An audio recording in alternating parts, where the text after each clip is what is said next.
بسم اللہ الرحمن الرحیم۔ دوستو آپ دیکھ رہے ہیں ایچ ڈسکوری۔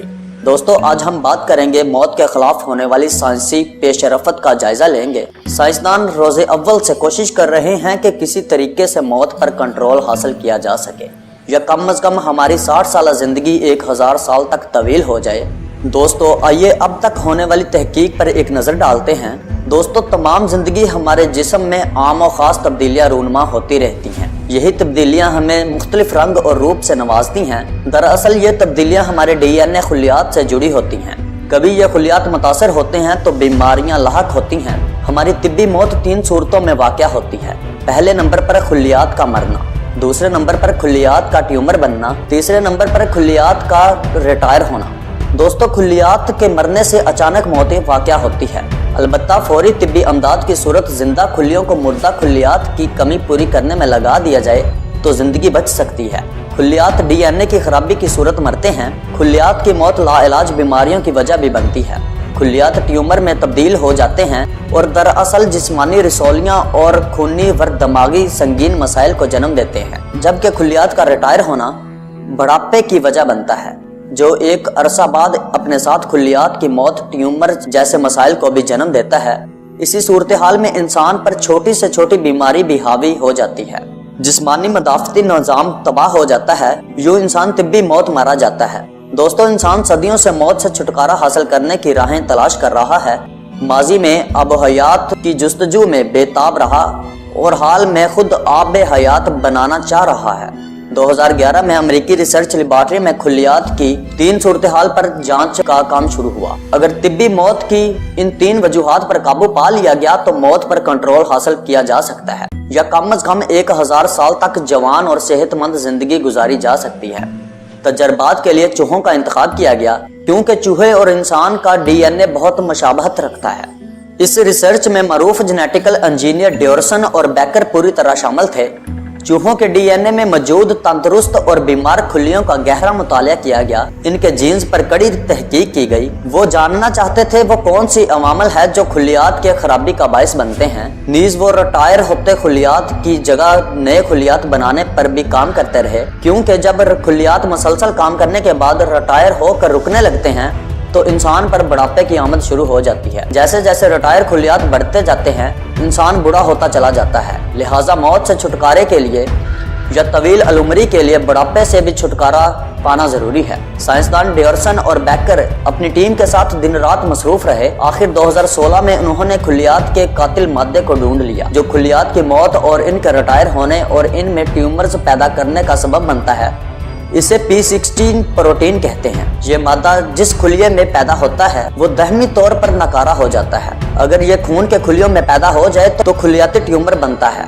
اگر یہ دل اور دماغ اور دیگر اعضائے ریسہ میں پیدا ہو جائے تو موت کا سبب بنتا ہے۔ اگر جسم کے تمام اندرونی خلیوں میں کم شدت کے ساتھ پیدا ہو تو بڑھاپے کا سبب بنتا ہے۔ تینوں صورتوں میں یہ موت کا موجب ہے۔ سائنسدانوں کی ٹیم نے اس مادے کے خاتمے کے لیے ادویات تیار کی، جس کے ساتھ ناکارہ خلیات کی صفائی اور نئے خلیات کی پیداوار کے لیے بھی جینیٹیکل تجربات کیے۔ اس تجربے سے چوہوں کے 2 گروہوں کو گزارا گیا۔ ایک گروہ کو تجربات سے آزاد رکھا گیا جبکہ دوسرے گروہ کے ڈی این اے سے ناکارہ اور P16 پروٹین کے عام ہلچل خلیات کی صفائی کی گئی۔ یہ عمل چوہوں کی موت تک جاری رہا۔ حیرت انگیز طور پر تجربات سے گزرنے والے چوہے اپنی اصل عمر سے 4 گنا زیادہ عمر حاصل کرنے میں کامیاب رہے۔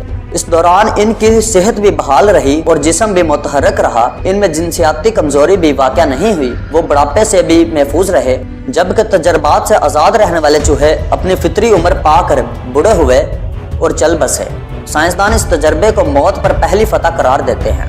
دوستو یہاں تک کہ تجربات کے بعد ایک انوکھا واقعہ ہوا۔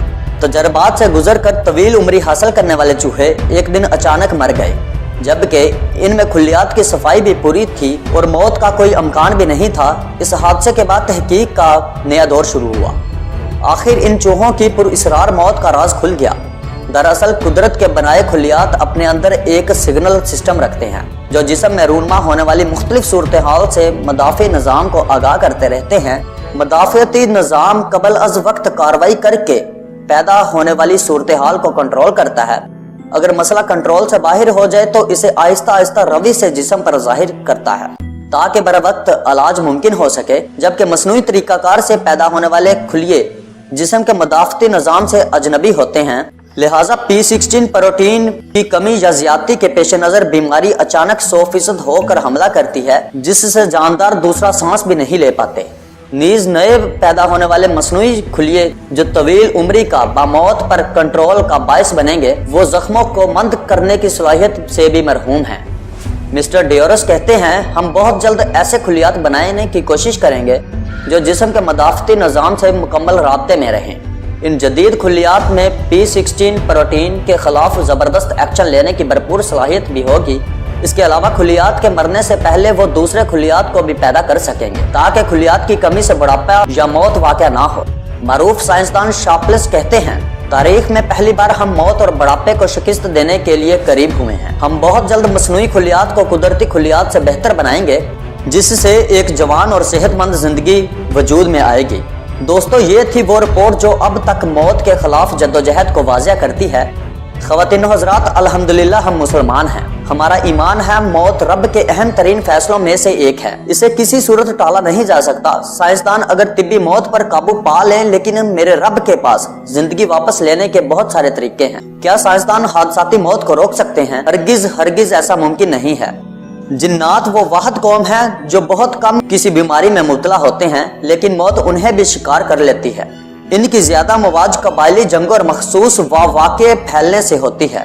موت میرے رب کا حکم ہے، جو سانس میرے رب نے لکھ دیے، نہ اس سے زیادہ ہو سکتے ہیں اور نہ کم۔ دوستو، اگر آپ کو ہماری ویڈیوز پسند آ رہی ہیں تو پلیز ہمارے چینل ایچ ڈسکوری کو سبسکرائب کریں اور ساتھ ہی بیل آئیکن پر ضرور کلک کریں تاکہ ایسے آنے والی اور نئی ویڈیوز اب تک بآسانی پہنچتے رہیں۔ شکریہ، اللہ حافظ۔